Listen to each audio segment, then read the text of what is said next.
नमस्कार, मैं हूं अनुराधा प्रसाद और आप देख रहे हैं इतिहास गवाह है यूपी स्पेशल।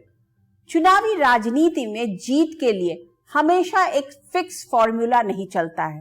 वक्त और लोगों के मिजाज के हिसाब से उसमें फेरबदल करना पड़ता है। वक्त के साथ जो पार्टियां अपनी चुनावी रणनीति में बदलाव नहीं करती हैं और वोटरों के मिजाज को समझने में गलती करती हैं, वोटर भी उन्हें खारिज करने में देर नहीं लगाते। हाल के वर्षों में एक सामान्य ट्रेंड देखा गया है कि वोटर उसी पार्टी से सबसे ज्यादा जुड़ रहा है जिसमें चेहरा, लोक लुभावन नीतियां और विश्वसनीयता तीनों का संगम हो। बागपत से बलिया तक और गाजियाबाद से गोरखपुर तक इस बार यूपी के चुनावी अखाड़े में नए वोट बैंक बड़ी अदृश्य ताकत के तौर पर उभरकर सामने आए हैं। मसलन महिला वोट बैंक, सरकारी योजनाओं का फायदा उठाने वाले लाभार्थी, युवा और किसान। शायद पहली बार इन सभी वर्गों को गंभीरता से एक बड़े वोट बैंक के तौर पर न सिर्फ देखा गया, बल्कि उन्हें साधने की कोशिश भी सभी पार्टियों की ओर से हो रही है। ऐसे में यूपी में राजनीति की बदलती चाल और नए वोट बैंक के असर को समझना बहुत जरूरी है। यह भी समझने की कोशिश करेंगे कि नया वोट शास्त्र सत्ता समीकरण बदलने में कितना सक्षम है और कैसे प्रभावित होता है। शुरुआत करते हैं महिला वोट बैंक से। ऐसा पहली बार हुआ है जब यूपी की जात पात वाली वोट बैंक पॉलिटिक्स अचानक जेंडर की ओर शिफ्ट होती दिखी। राजनीतिक पार्टियों को महिला वोटरों में गजब की संभावनाएं दिखने लगी। पिछले कुछ वर्षों में कई राज्यों में हुए चुनावों में महिला वोटरों का टर्नआउट पुरुषों की तुलना में अधिक रहा है। कुछ साल पहले तक महिलाएं वोट देने का फैसला स्वतंत्र रूप से नहीं ले पाती थी। उनके मताधिकार के फैसले पर पुरुषों का प्रभाव रहता था। लेकिन हाल के वर्षों में महिलाएं स्वतंत्र होकर अपने वोट का इस्तेमाल कर रही हैं। घर के पुरुष किसी और को वोट कर रहे हैं और महिलाएं किसी और को। एक स्टडी के मुताबिक आज की तारीख में 50% से अधिक महिलाएं खुलकर अपनी राजनीतिक पसंद नापसंद का इजहार कर रही हैं। ऐसे में राजनीतिक पार्टियों को महिला वोटरों में बड़ी संभावनाएं दिख रही हैं। यूपी में कांग्रेस महासचिव प्रियंका गांधी ने महिला वोटरों को साधने के लिए अपनी रणनीति में बड़ा बदलाव किया। महिलाओं को 40% टिकट देने के साथ ही कांग्रेस का पिंक मैनिफेस्टो एक ऐसा राजनीतिक प्रयोग है जिसके दम पर कांग्रेस ने यूपी की सत्ता में वापसी का सपना संजोया है। ये आइडिया कितना असरदार होगा, इसका खुलासा तो 10 मार्च को होगा। सूबे की महिला वोटरों को साधने में बीजेपी ने भी पूरी ताकत झोंक दी है। दूसरी पार्टियां भी उसी राह पर दिखी। यूपी की सियासत का साइलेंट वोटर अपने वोट की ताकत से बदलाव की स्क्रिप्ट किस तरह आगे बढ़ा रहे हैं, इसे समझना बहुत जरूरी है।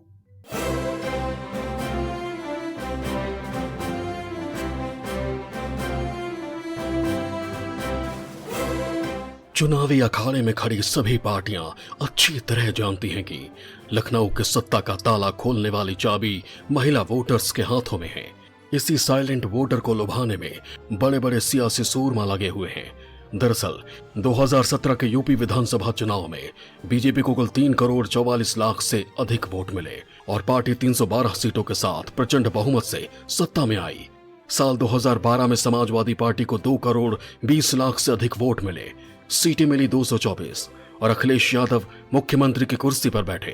इसी तरह साल 2007 में हुए चुनाव में बीएसपी को 1 करोड़ 58 लाख से ज्यादा वोट मिले, सीटें आई 206 और मायावती मुख्यमंत्री बनी।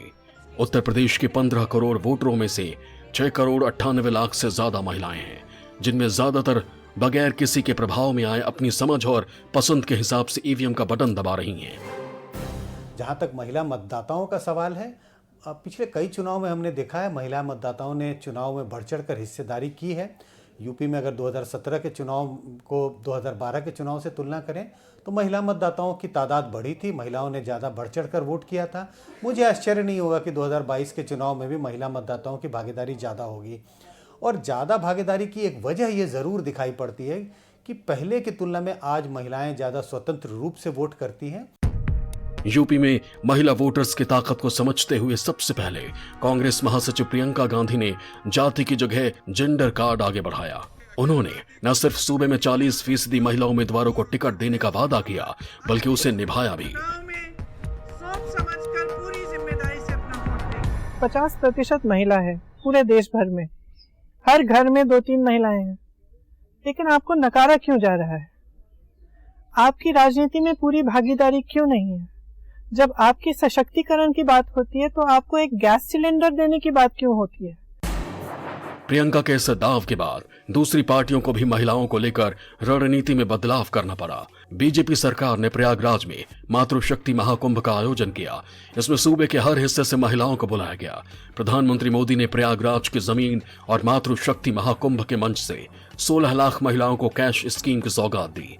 स्वयं सहायता समूह की महिलाओं के अकाउंट में 1000 करोड़ ट्रांसफर किए। गरीब को पक्के घर देने का अभियान और तेज होगा। 10 मार्च के बाद गरीब को गैस कनेक्शन का अभियान और तेज होगा। 10 मार्च के बाद रोजगार देने का अभियान, सरकार में नौकरी देने का अभियान और तेज होगा। बीजेपी ने अपने संकल्प पत्र में सरकारी नौकरियों में महिलाओं की संख्या दोगुनी करने, लता मंगेशकर की याद में आर्ट्स अकादमी बनाने और होनहार छात्राओं को स्कूटी देने का वादा किया है। महिलाओं को कांग्रेस से जोड़ने के लिए प्रियंका गांधी ने नारा दिया, लड़की हूं, लड़ सकती हूं। उन्होंने सूबे की महिलाओं से अपना सीधा रिश्ता जोड़ने के लिए चुनावी मंच से कहती दिखी, मेरे पास बहन है। कांग्रेस ने यूपी में महिला वोटर्स को अपने पाले में लाने के लिए पिंक मैनिफेस्टो भी जारी किया, जिसमें कांग्रेस की सरकार बनने पर सरकारी पदों पर 40% महिलाओं की नियुक्ति, यूपी में 8 लाख महिलाओं को रोजगार, महिलाओं को मनरेगा में प्राथमिकता देने का वादा किया। 12वीं पास करने वाली लड़कियों को स्कूटी और स्मार्टफोन देने और रसोई गैस के 3 सिलेंडर मुफ्त देने के साथ साथ कई वादे किए गए हैं। राजनीति में जो 40% हम हिस्सेदारी से हम शुरू कर रहे हैं टिकटों में, हम चाहते हैं कि इसको हम आगे बढ़ा के एक दिन ये 50% बने। ये जो हिस्सेदारी है, इससे जो इम्बैलेंस है राजनीति में महिलाओं का, उसको हम ठीक करने की कोशिश करना चाहते हैं। प्रियंका गांधी अच्छी तरह समझ चुकी हैं कि कांग्रेस ने जिस वोट बैंक के दम पर दशकों यूपी में राज किया, वो अब दूसरी पार्टियों की ओर शिफ्ट हो चुका है। ऐसे में उन्होंने बड़ी चतुराई के साथ जाति की जगह जेंडर कार्ड को आगे बढ़ाया। ये एक ऐसा दाव है जिसमें कांग्रेस के पास पाने के लिए बहुत कुछ और खोने के लिए कुछ भी नहीं है। ऐसे में प्रियंका के नए वोट शास्त्र पर दूसरी पार्टियों ने तंज कसना शुरू कर दिया। कांग्रेस ने पिंक मैनिफेस्टो लेके आए, यूथ मैनिफेस्टो लेके आई है कांग्रेस। महिलाओं के ऊपर बहुत ज्यादा ध्यान है प्रियंका गांधी का। सपा समाजवादी पार्टी कितनी महिलाओं को टिकट दे रही है? कांग्रेस ने जितनी भी महिलाओं को टिकट दी, सबको हारने के लिए टिकट दी है। समाजवादी पार्टी जितनी भी महिलाओं को टिकट देगी, जीतने वालों को टिकट देगी। और जहां तक मैनिफेस्टो की बात है, समाजवादी पार्टी ने हमेशा माताओं बहनों के लिए अलग से योजनाएं शामिल की हैं। समाजवादी पार्टी अध्यक्ष अखिलेश यादव सूबे की महिलाओं के मन में उठ रहे तूफान को अच्छी तरह समझ रहे हैं। ऐसे में वो महिलाओं को सुरक्षा देने और अपनी सरकार के दौर में महिलाओं के लिए किए गए कामों का जिक्र करना नहीं भूलते। भारतीय जनता पार्टी और लगातार दूसरे दल समाजवादी पार्टी पर आरोप लगाते आए हैं और एक परसेप्शन ये क्रिएट किया कि समाजवादी पार्टी आएगी तो ऐसा ऐसा होगा। लेकिन मैं उन्हें बताना चाहता हूं और आपके चैनल के माध्यम से कम ये मैं कह सकता हूं कि पूरे देश में सबसे बेहतर पुलिस को रिस्पांस सिस्टम अगर किसी ने दिया तो समाजवादी सरकार ने दिया। समाजवादी पार्टी के पारंपरिक राजनीति MY यानी Muslim plus Yadav vote bank की परिक्रमा करती थी, लेकिन इसमें 2012 में अखिलेश ने M यानी महिला और Y यानी यूथ को जोड़कर विस्तार देने की कोशिश की, जिसका फायदा मिला। अब समाजवादी पार्टी का नारा है, नई हवा है, नई सपा है, तो इसमें महिला और युवा दोनों को साधने के स्क्रिप्ट पर पूरी शिद्दत से कोशिश की गई है। बीएसपी में मायावती के बाद पहली बार किसी महिला नेता को बड़ी जिम्मेदारी सौंपी गई। पार्टी महासचिव सतीश मिश्रा की पत्नी कल्पना मिश्रा ने प्रबुद्ध महिला सम्मेलन के जरिए महिलाओं को जोड़ने की कोशिश की। सूबे के साइलेंट वोटर भी अपने अपने चश्मे से सियासत और अपनी बेहतरी के लिए वोट की चोट का हिसाब करती रहीं। हाल के चुनावों के आंकड़े बताते हैं कि वोट देने के मामले में पुरुषों की तुलना में महिलाएं आगे हैं। साल 1991 में 44.2% महिलाओं ने अपने मताधिकार का इस्तेमाल किया था। इसके बाद 2019 के लोकसभा चुनाव में यह आंकड़ा बढ़कर 59.59% हो गया, यानी 3 दशक में महिलाओं की शक्ति करीब 15% तक बढ़ गई। लेकिन विधानसभा और संसद में उनका प्रतिनिधित्व अब बहुत कम है। इस बार भी चुनाव में महिलाएं जमकर वोटिंग कर रही हैं। बदलाव की नई कहानी लिखने के लिए उनकी भागीदारी पोलिंग स्टेशनों के बाहर लंबी लाइनों के रूप में दिख रही है। Centre for the study of developing societies यानी CSDS की एक स्टडी के मुताबिक 2019 में लोकसभा चुनाव के दौरान यूपी में बीजेपी को 49% वोट मिले, जिसमें से महिला वोटरों की तादाद 51% थी। यूपी में अब तक 2 महिला ही मुख्यमंत्री की कुर्सी तक पहुंची हैं, सुचेता कृपलानी और मायावती। लेकिन इस बार जिस तरह महिलाओं को साधने की कोशिश हुई है, उससे अगले चुनाव में सियासी पार्टियों पर महिला उम्मीदवारों को ज्यादा टिकट देने के लिए दबाव बनेगा। एक बात और देखी गई कि महिलाएं अपने वोट से ऐसी सरकार चुनना चाहती हैं जो उन्हें सुरक्षा की प्राथमिकता दे, गृहस्थी चलाने में मददगार साबित हो और बच्चों की शिक्षा के लिए बेहतर इंतजाम करे। अब बात दूसरे बड़े वोट बैंक की। दरअसल बीजेपी ने अपने अल्ट्रा वेलफेयरिज्म के एजेंडे को आगे बढ़ाते हुए सूबे के हर गरीब वोटर तक पहुंचने की कोशिश की है। इससे सरकारी योजनाओं का फायदा उठाने वाला एक बड़ा वर्ग तैयार हो गया है, जिसमें सभी जातियों और धर्म के गरीब वोटर हैं। किसी को मुफ्त अनाज मिला है, तो किसी को वृद्धावस्था पेंशन मिल रही है, तो किसी को घर बनाने के लिए सरकार की ओर से सब्सिडी मिली हुई है। लेकिन इस बात की कोई गारंटी नहीं है कि सरकारी योजनाओं का फायदा उठाने वाले वोटर एक तरफा मतदान कर रहे हों।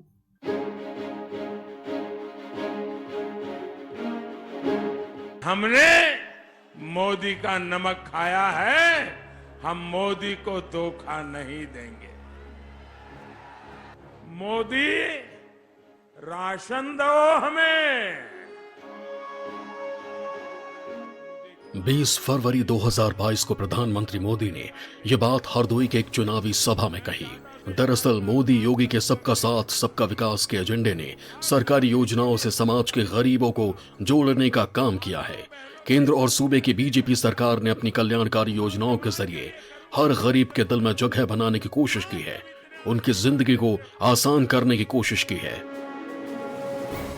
केंद्र और प्रदेश सरकार की योजनाओं का लाभ प्रदेश के अंदर बिना भेदभाव के हर एक तबके को उपलब्ध कराया गया। मोदी सरकार ने जिस तरह की योजनाएं तैयार की, उसमें किसी गरीब को घर बनाने में कर्ज पर सरकार की ओर से सब्सिडी, बेरोजगार लड़कों को कमाने लायक हुनर सिखाने के लिए स्किल इंडिया के तहत ट्रेनिंग, बीमार होने पर इलाज के लिए सस्ते में बीमा का इंतजाम, बुढ़ापे में पेंशन देने के लिए अटल पेंशन योजना, बच्चियों के बड़े होने पर पढ़ाई लिखाई में दिक्कत न हो इसके लिए सुकन्या समृद्धि योजना, गरीबों तक पहुंचने वाली सरकारी मदद से भ्रष्टाचार खत्म करने के लिए मोदी सरकार ने जनधन योजना के तहत बैंकों में खाते खुलवाए गए, जिससे सरकारी मदद सीधे खाते में ट्रांसफर होने लगी। गरीब महिलाओं को खाना बनाते समय धुआं और घुटन से आजादी दिलाने के लिए यूपी के बलिया से उज्ज्वला योजना की शुरुआत हुई। इस योजना के जरिए गरीब महिलाओं को मुफ्त LPG कनेक्शन दिया गया। यूपी में कोरोना महामारी के दौरान जरूरतमंदों को कैश मदद से लेकर गरीबों के राशन पानी तक का इंतजाम किया गया। मोदी जी ने भी अभी अपने भाषण में जो है वो नमक का हवाला दिया कि कुछ लोगों ने कहा कि हमने आपका नमक खाया, हम आपको वोट देंगे। लेकिन मुझे लगता है कहीं ना कहीं वो जो है इस लाभार्थी वाला जो बहुत बड़ा सेगमेंट है उसमें जोल्ट मिलेगा, उतना लाभ नहीं मिलेगा जितना कि उम्मीद की जा रही है। एक अनुमान के मुताबिक केंद्र और यूपी सरकार की योजनाओं से फायदा उठाने वाले लाभार्थियों की तादाद करीब 8 करोड़ है। ऐसे में लाभार्थी इतना बड़ा वोट बैंक बन चुके हैं जो जात पात के पुराने समीकरणों को ध्वस्त करने में सक्षम है। समाजवादी पार्टी भी लाभार्थियों के वोट बैंक की ताकत अच्छी तरह समझ रही है। इसीलिए अखिलेश यादव ने इस बार 5 साल तक मुफ्त राशन के साथ घी देने का वादा भी कर डाला। मैं अपने गरीबों को बता के जा रहा हूं कि पहले भी समाजवादियों ने दिया था, अगर 5 साल और जब तक समाजवादी सरकार रहेगी हम अपने गरीबों को राशन देंगे।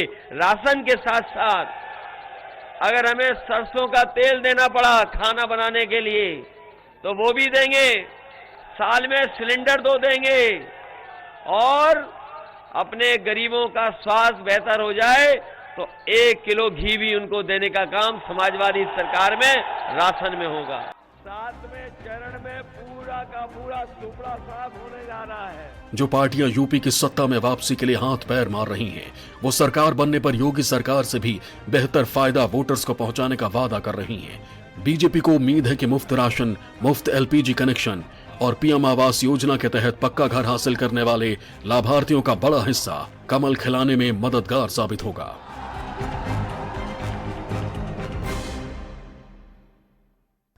चुनावी अखाड़े में उतरी सभी पार्टियां जानती हैं कि वोटर कभी संतुष्ट नहीं होता। ऐसे में सभी सियासतदान सूबे के गरीब वोटरों को सुनहरे ख्वाब दिखा रहे हैं और फील गुड कराने वाले वायदों से उनके वोट को अपने खाते में शिफ्ट कराने की जुगत में लगे हुए हैं। यूपी का हर दूसरा वोटर 40 साल से कम उम्र का है। 18 से 29 साल के युवा वोटरों की तादाद तो 3 करोड़ 45 लाख से भी अधिक है। ये वोट बैंक अपने दम पर यूपी में किसी को भी सत्ता में लाने और उखाड़ फेंकने की क्षमता रखता है। प्रदेश के युवाओं के बीच सबसे बड़ा मुद्दा बेरोजगारी रहा है। उन्हें लग रहा है कि सियासी पार्टियों ने हमेशा उनके साथ छल किया है। ऐसे में सवाल उठता है कि इस बार सूबे के युवा वोटर किस पार्टी पर अपना भरोसा जताएंगे। ना कोई व्यवसाय है किसी के पास, मजदूरी आदमी है, मजदूरी भी नहीं मिल पाती यहाँ। किसी को जॉब नहीं मिली, उससे पहले भी जो वो पास आउट हुए उन्हें भी जॉब नहीं मिली। इसके बाद काम नहीं है, व्यापार नहीं है। उत्तर प्रदेश के युवाओं के सामने सबसे बड़ा सवाल रोजगार का है। कुछ मुद्दे पीछे छूट जाते हैं। यूपी के 15 करोड़ वोटर्स में 40 साल के वोटरों की तादाद 7.50 करोड़ है, तो 18 से 19 साल के वोटरों की तादाद करीब 20 लाख। बीजेपी रणनीतिकार भी अच्छी तरह जानते हैं कि सूबे के युवा वोटर्स के मन में कौन सा तूफान चल रहा है। युवा थोड़ा सा नाराज हैं, थोड़ा सा क्या बहुत ज़्यादा नाराज हैं। कहीं कहीं अगर आप बात करेंगे तो वो उनकी नाराज़गी का लेवल अपशब्दों के स्तर तक पहुंच जाता है सरकार के प्रति। तो इसलिए युवाओं के बारे में तो बिल्कुल क्लियर है कि युवाओं को भर्ती चाहिए, नौकरी चाहिए, रोजगार के अवसर चाहिए।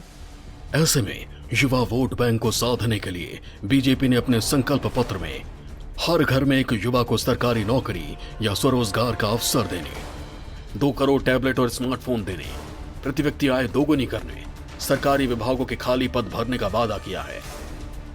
उत्तर प्रदेश के अंदर हर एक परिवार के एक सदस्य को नौकरी, रोजगार अथवा स्वतः रोजगार के साथ जोड़ने का काम किया। 1 करोड़ नौजवान को वर्तमान में हम टैबलेट और स्मार्टफोन दे रहे हैं। कांग्रेस ने सूबे के बेरोजगारों के गुस्से को भी भुनाने के लिए यूथ मैनिफेस्टो जारी किया, जिसमें कांग्रेस की सरकार बनने पर 20 लाख सरकारी नौकरियों की गारंटी, 8 लाख सरकारी पद महिलाओं के लिए, टीचर्स के 1.5 लाख खाली पद भरे जाएंगे, जॉब कैलेंडर बनाने का वादा, 30 साल से कम उम्र के उद्यमियों को प्राथमिकता जैसे वादे किए गए। हम कह रहे हैं कि हम वो 12 लाख पद भी भरेंगे और उसके अतिरिक्त हम 8 लाख और पद भरेंगे, या और रोजगार हम माफ करिए पद भरेंगे नहीं, 8 लाख हम रोजगार और पैदा करेंगे। तो समाजवादी पार्टी ने सरकार बनने पर 1 करोड़ लोगों को नौकरी देने, संविदा पर भर्ती बंद करने और 12वीं पास सभी छात्रों को लैपटॉप देने का वादा किया है। लगभग 11 लाख पद खाली हैं उत्तर प्रदेश में जो भरे जाने हैं, इस सरकार ने नहीं भरे हैं। समाजवादी सरकार आएगी तो 11 लाख नौजवानों को नौकरी रोजगार देने का काम समाजवादी सरकार में होगा। सूबे में 60 साल से ऊपर के मतदाताओं की तादाद करीब 2.25 करोड़ है। स्वास्थ्य और दूसरी वजहों से इनका वोट प्रतिशत भी कम रहा है, लेकिन युवा जमकर अपनी वोट की ताकत का इस्तेमाल करते हैं। युवाओं की जो बात है वो उनका अनएम्प्लॉयमेंट है और उनकी एजुकेशन है और उनके लिए जीविका जो है वो सबसे बड़ा एक मुद्दा है। बीजेपी युवाओं को भरोसा देने में जुटी है कि उनका भविष्य सिर्फ कमल खिलने में सुरक्षित है, तो दूसरी पार्टियां युवाओं के आक्रोश को अपने पक्ष में भुनाने की कोशिश में दिख रही हैं।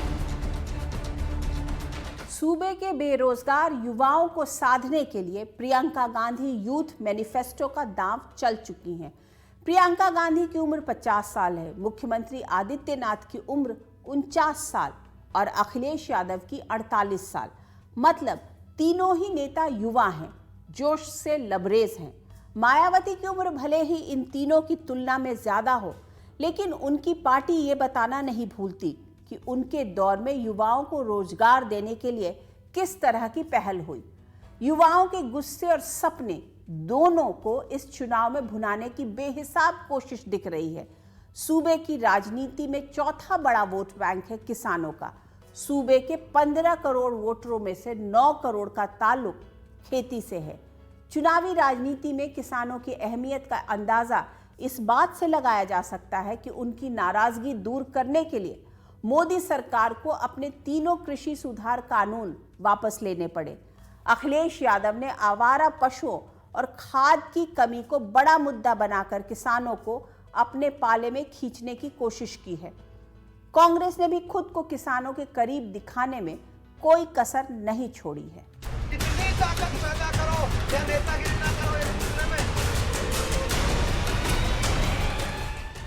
ये यूपी की राजनीति में किसानों का दम ही है, जो सभी बड़ी पार्टियां अन्नदाता के आगे नतमस्तक हैं।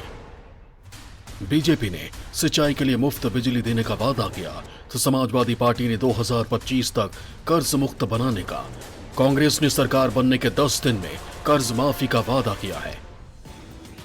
पश्चिमी यूपी, बुंदेलखंड, अवध और पूर्वांचल हर क्षेत्र की किसानी में अंतर है। ऐसे में क्षेत्र के हिसाब से किसानों के मुद्दे भी बदलते रहते हैं, लेकिन पूरे प्रदेश के किसानों में जो एक चीज सामान्य है वो है खेती से कमाई कम और लागत ज्यादा। पश्चिम से पूर्व तक आवारा पशु किसानों के लिए बड़ा सिरदर्द बने हुए हैं। इसकी गूंज चुनावी अखाड़े में भी सुनाई दी। यहाँ पर खेतों की रखवाली करनी पड़ रही कि नहीं करनी पड़ रही है? गौशाला में जितना भी पैसा आया सरकार के लोगों ने लूट लिया। गाय माँ हमारी भूखी है, जान जा रही है उसकी, और हमारे बाबा मुख्यमंत्री जी का सबसे प्रिय जानवर टक्कर मार रहा है। मोदी सरकार जब कृषि सुधार के लिए 3 कानून लेकर आई तो विरोध में किसानों ने आंदोलन शुरू कर दिया। किसानों का आंदोलन साल भर से अधिक लंबा चला। केंद्र सरकार को कदम वापस खींचते हुए तीनों कृषि कानून रद्द करने पड़े। ऐसे में बीजेपी विरोधी पार्टियों ने खुद को किसानों के सबसे बड़े खैर ख्वाह के तौर पर पेश करने में कोई कसर नहीं छोड़ी। 3 कृषि कानून के विरोध में पूरे दिल्ली में और दिल्ली के बॉर्डर पर पूरे साल भर आंदोलन होता रहा। वो मुद्दा अभी भी किसानों के दिमाग में, जो अभी भी मुद्दे किसान वाले मुद्दे हैं, मिनिमम सपोर्ट प्राइस का मुद्दा उनके जहन में होगा। सियासी पार्टियां जानती हैं कि भले ही यूपी के 2 करोड़ 38 लाख किसान परिवार अब तक कभी एकजुट होकर सियासी ताकत नहीं बन पाए हैं, लेकिन अगर इन्हें एकजुट कर दिया गया तो सूबे का सत्ता का समीकरण बदलने में देर नहीं लगेगी। किसानों का तो आप जानते हैं कि इतना बड़ा जो है आंदोलन चला और 700 किसानों ने अपनी जान दी, और वो तो एक बहुत बड़ा मुद्दा है किसानों के लिए, और वेस्टर्न यूपी से लेकर पूरे उत्तर प्रदेश तक उसका जो है वो असर दिखाई दे रहा है। प्रधानमंत्री मोदी ने 2022 तक किसानों की आमदनी डबल करने का टारगेट सेट किया था। अब किसान हिसाब लगा रहे हैं कि उनकी आमदनी का ग्राफ किधर जा रहा है, पर किसान सम्मान निधि के जरिए प्रधानमंत्री मोदी ने अन्नदाता से अपना सीधा रिश्ता जोड़ने की कोशिश की है। तो योगी आदित्यनाथ ने भी किसानों की नाराजगी दूर करने के लिए कई कदम उठाए।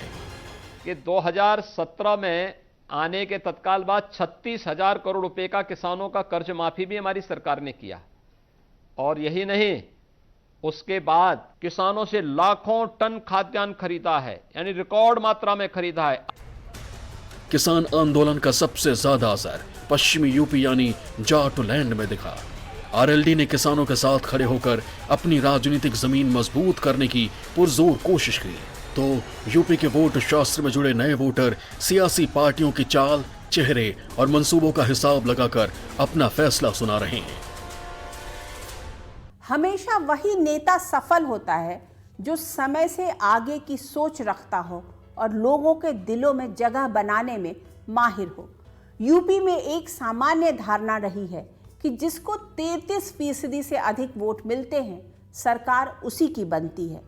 नरेंद्र मोदी, अखिलेश यादव, प्रियंका गांधी और मायावती सभी जानते हैं कि महिला, लाभार्थी, युवा और किसान कभी एक मुश्त वोट नहीं रहे हैं, लेकिन इसके एक बड़े हिस्से को अपनी ओर शिफ्ट किया जा सकता है। यानी सारी जद्दोजहद 33% से अधिक वोट हासिल करने की है, जो पिछले कुछ वर्षों में जातीय गोलबंदी के कारण इधर उधर शिफ्ट होती रही है।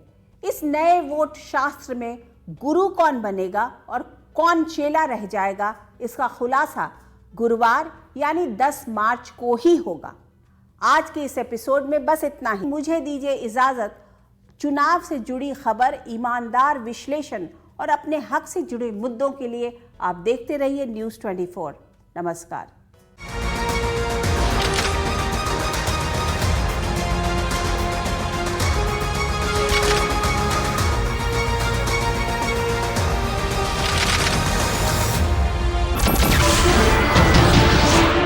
नमस्कार, मैं हूं मानक गुप्ता। अगर आपको हमारा ये वीडियो पसंद आया हो तो इसे लाइक और शेयर जरूर करें, और हां, हमें सब्सक्राइब और फॉलो करना ना भूलें ताकि आप देश और दुनिया की कोई खबर मिस ना करें। तो जुड़े रहिए हमारे साथ और देखते रहिए न्यूज़ 24।